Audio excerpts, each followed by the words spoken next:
Mwaka 2013, Francis alikuwa papa wa kwanza kutoka Amerika na kutoka ulimwengu wa kusini. Alimrithi Benedict XVI ambaye alifariki mwaka 2022. Benedict XVI alikuwa papa wa kwanza kustaafu kwa hiari baada ya takriban miaka 600.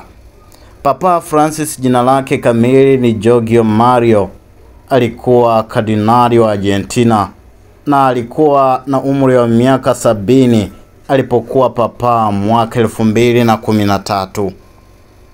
Bergoglio aliwavutia wahifadhina juu ya mtazamo wake kwa masuala ya mahusiano, huku akiwavutia wanamageuzi kwa msimamo wake wa kiliberali juu ya haki za kijamii.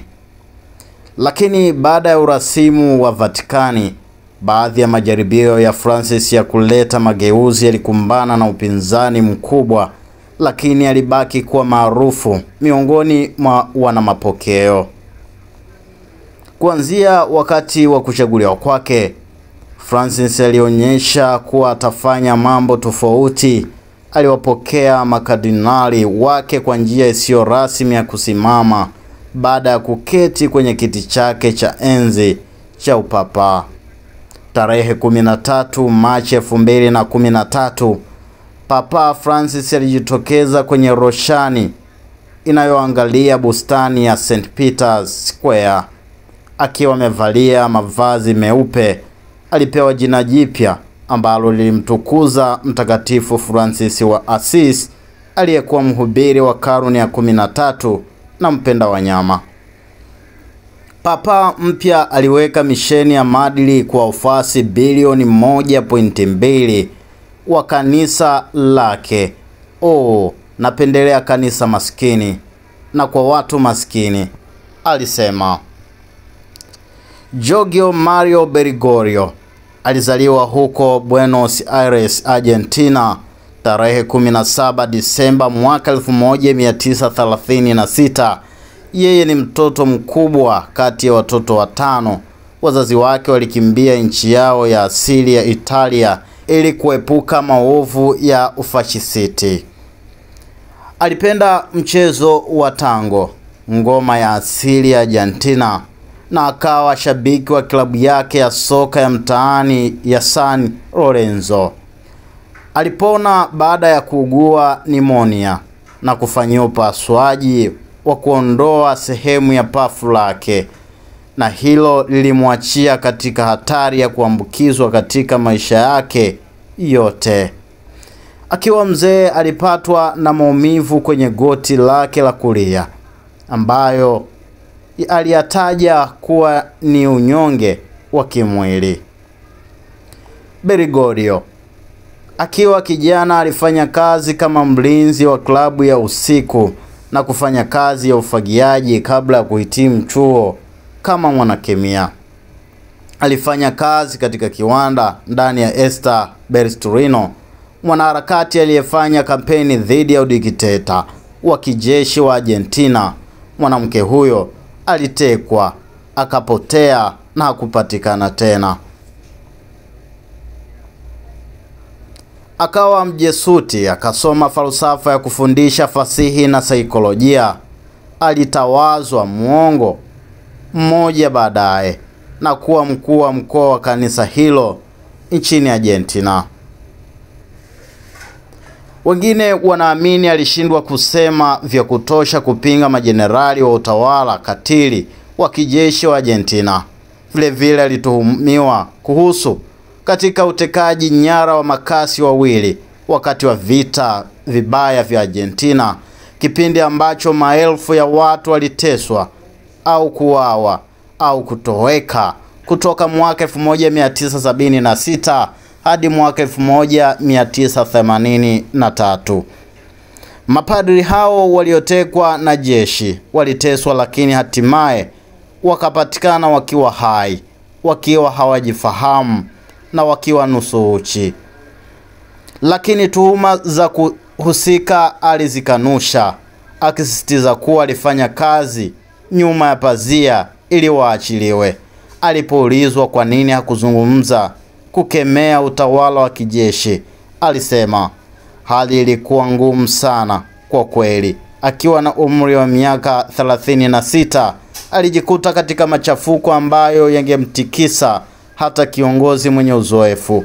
Hakika aliwasaidia wengi waliojaribu kuikimbia nchi hiyo. Alikuwa askofu msaidizi huko Buenos Aires mwaka 1992 na kisha akawa askofu mkuu. Papa Johann Paulo II alimteua kuwa kardinali mwaka 2001 na akachukua nyadhifa katika utumishi wa umma wa kanisa.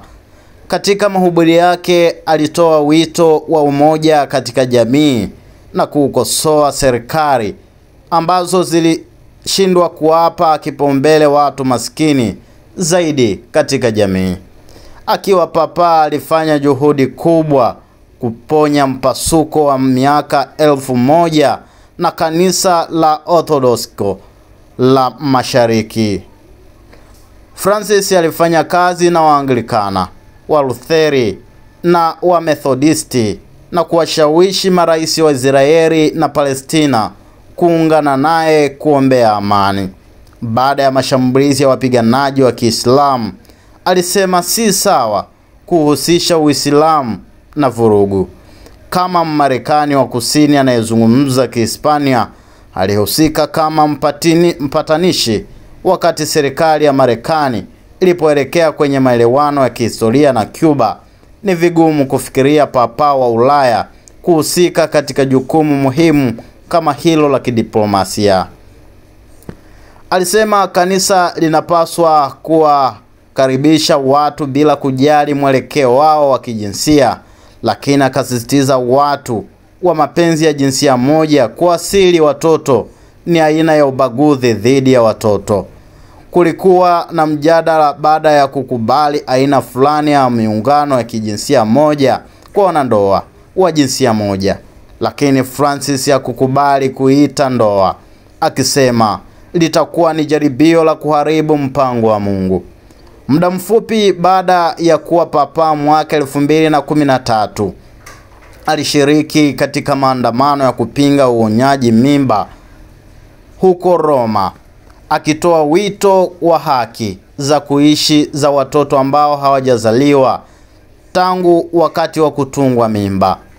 Ingawa alionekana kuruhusu uzazi wa mpango kutumika kuzuia magonjwa, lakini alisifu mafundisho ya Paul VI juu ya jambo hilo, ambayo alionya linaweza kuwafanya wanawake kuwa vyombo vya starehe kwa wanaume.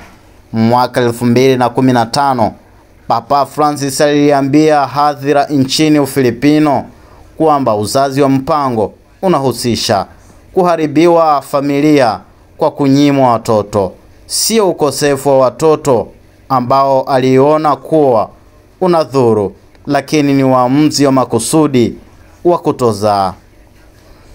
Changamoto kubwa zaidi kwa papa ni kutoka kwa wale wanaotuhumu kushindwa kukabiliana na unyanyasaji wa watoto na kutoka kwa wakosoaji wa kihafidhina ambao walihisi alikuwa akidhoofisha imani hiyo, hasa kwa kuruhusu kwa Katoliki kutalakiana na waliooa tena washiriki ushirika.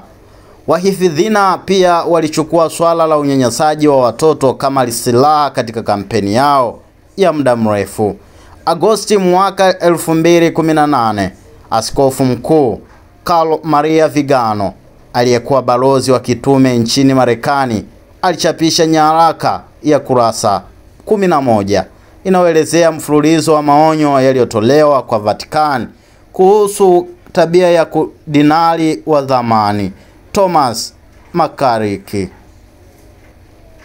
Ilidaiwa kuwa McCarrick alikuwa mnyanyasaji ambaye aliwashambulia watu wazima na watoto.